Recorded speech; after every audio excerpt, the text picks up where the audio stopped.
اور اس طریقے سے وہی لوگ اسمبلیوں میں یہاں آ گئے. جب پاکستان بنا تو وہ بڑے ذمہ دار جو تھے وہ بہرحال ایک بڑی طاقت کے طور پر یہاں موجود تھے.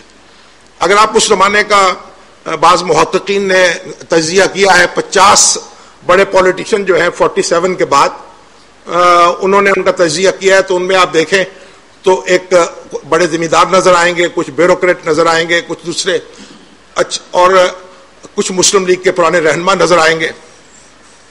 بلکہ ایک صاحب نے ایک بڑی دلچسپ اسٹڈی کی ہے کہ وہ انہوں نے 25 بڑے آدمی جو ہیں, یعنی ایسے 25 افراد 1947 سے لے کے 1958 تک جن کے ہاتھ میں طاقت رہی ہے, جو وزیر اعلیٰ بنے, جو وزیر اعظم بنے, جو مختلف صوبوں میں وزیر بنے, جو گورنر بنے, تو 25 افراد میں جو لینڈ لارڈ تھے وہ 11 تھے, اور جو سرمایہ دار تھے وہ 3 تھے, اور مڈل کلاس کے 11 لوگ تھے. وہ انہوں نے کیلکولیٹ کیا اس میں اگر آپ دیکھیں وہ کہتے ہیں اس میں 8 افراد مشرقی پاکستان کے تھے, 17 مغربی پاکستان کے تھے, اور 17 مغربی پاکستان کے جو ان میں 9 جو تھے پنجاب کے تھے, 4 صوبہ سرحد کے تھے, 2 سندھ کے تھے, 2 دوسرے علاقوں سے تعلق رکھتے تھے.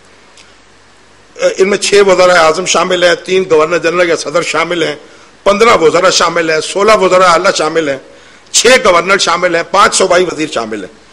اور دلچسپ بات یہ ہے کہ جو ٹاپ موسٹ یہ جو 25 آدمی وہ کیلکولیٹ کرتے ہیں 11 سالوں میں, جو اقتدار جن کے گرد گھومتا رہا, ان میں صرف 7 وہ تھے جو پرانے مسلم لیگی تھے. وہ 1940 کے عشرے میں مسلم لیگ میں شامل ہوئے تھے. باقی وہ لوگ تھے جو بعد میں شامل ہوئے, ان میں 6 سول سرونٹس تھے, اور 2 کانگریسی تھے جو بعد میں مسلم لیگ میں آ گئے, 2 سابق یونینسٹ تھے. اور دوسرا مسئلہ یہ تھا کہ ان میں سے 12 افراد کم و بیش ایسے تھے جن کا کوئی تجربہ نہیں تھا انتظامی کسی قسم کا.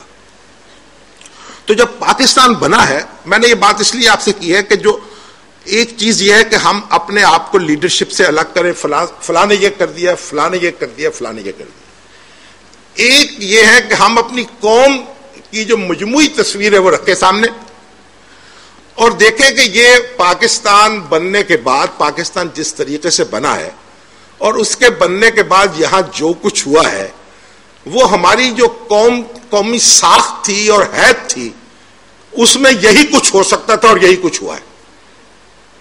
ہو سکتا ہے قائد اعظم زندہ رہتے زیادہ دیر تو مختلف تصویر ہو جاتی, لیاقت علی خان زیادہ زندہ رہتے تو کوئی مختلف تصویر ہو جاتی, لیکن کیونکہ وہ زندہ نہیں رہے تو اس کے بعد ہمارے ساتھ جو کچھ ہوا وہی کچھ ہونا تھا.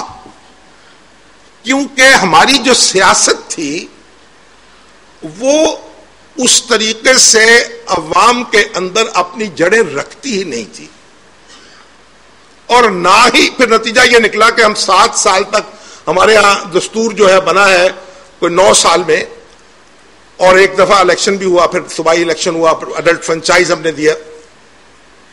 تو اس کے نتیجے میں ایسا نہیں ہوا کہ 4 سال کے بعد یا 5 سال کے بعد انتخاب ہو گیا ہو.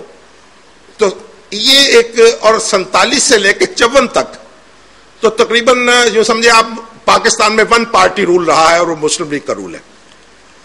اور مسلم لیگ کا رول جو ہے, اگر اس کے میں نے قائدین جو اس کے ہیں میں نے آپ کے سامنے رکھ دیے ہیں, تو یہ تو جو نا تجربہ کار لوگ تھے, بہت بڑا ہاتھ اس میں مسائل کے حل نہ ہونے میں یا پیدا ہونے میں اس نا تجربہ کاری کا ہاتھ تھا.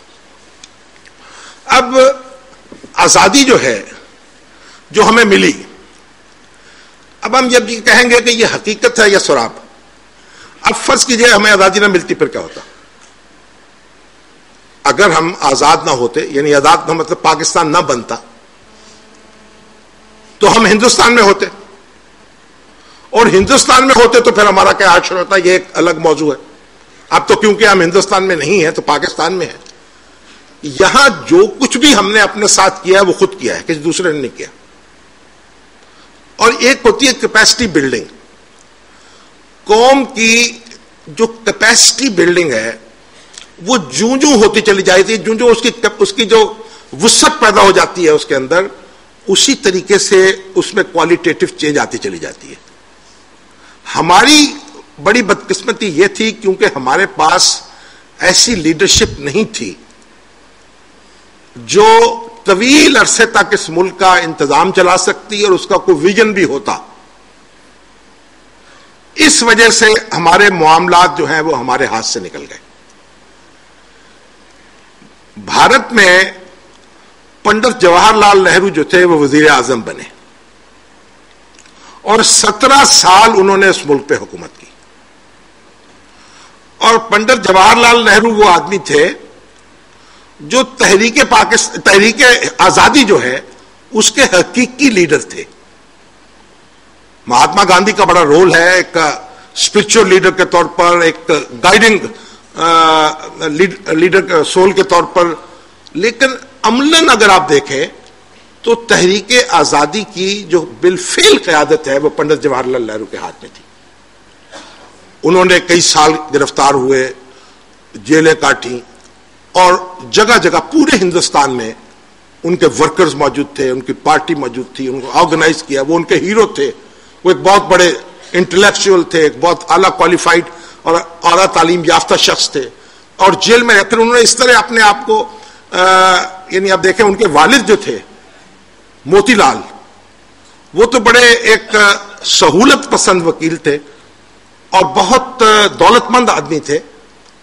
لیکن پنڈت جواہر لال نہرو جب تحریک آزادی سے وابستہ ہوئے اور انہوں نے اس میں وہ جیل چلے گئے تو موتی لال نے اپنے بیٹے کی محبت سے مجبور ہو کر اپنے آپ کو بدلا ہے اور تحریک آزادی میں شمولیت اس طریقے سے اختیار کی ہے. اور اپنے بیٹے کی جیل جانے کی وجہ سے انہوں نے اپنے کمرے سے پلنگ اٹھا دیا, زمین پہ سونا شروع کیا اور پھر اپنے آپ کو ڈی کلاس کیا. یعنی وہ ایک بہت بڑے رئیس تھے اور انہوں نے عام آدمی کی زندگی اختیار کر لی. اور پنڈت موتی لال نے گاندھی جی کو ایک خط میں لکھا ہے کہ جب سے ہم آپ کے ساتھ ہماری وابستگی اس سے گہری ہوئی ہے, اب ہمارے باورچی خانے کا تو رخ ہی بدل گیا ہے. یہ وہاں کانٹے تھے, وہاں چھریاں تھیں, وہاں چمچ ہوا کرتے تھے, وہ میز اور کرسیاں, اب تو دال ہوتی ہے اور ہاتھ ہوتے ہیں اور زمین ہوتی ہے اور ہم بیٹھ کے کھاتے ہیں. یہ چٹھی انہوں نے لکھی, اس میں لکھتے ہیں. تو پنڈت جواہر لال نہرو جو تھے انہوں نے کئی برس, ایک 20-22 برس انہوں نے تحریک آزادی میں گزارے اور اس کی قیادت کی. اور ہر شخص جو ہے ہندوستان کا رہنے والا جانتا تھا, خواہ وہ سرکاری افسر ہو, خواہ وہ جرنیل ہو, خواہ وہ پولیٹیکل ورکر ہو, خواہ وہ کسی دوسری جماعت سے تعلق رکھتا ہو, خواہ وہ کسی دوسرے مذہب سے تعلق رکھتا ہو, کہ پنڈت جواہر لال نہرو کے پائے کا کوئی دوسرا آدمی نہیں ہے اور ان کی ایک ٹاورنگ پرسنالٹی کے سامنے کسی کا دیا نہیں جل سکتا تھا. یہ ان کی پوزیشن تھی. تو جب انہوں نے 17 سال ان کو ملے وزیر اعظم کے طور پر تو ان کا ایک اپنا ویژن تھا, ڈیموکریسی کا, ایک سیکولرزم کا, ایک سوشلزم کا. اس ویژن پر انہوں نے اپنے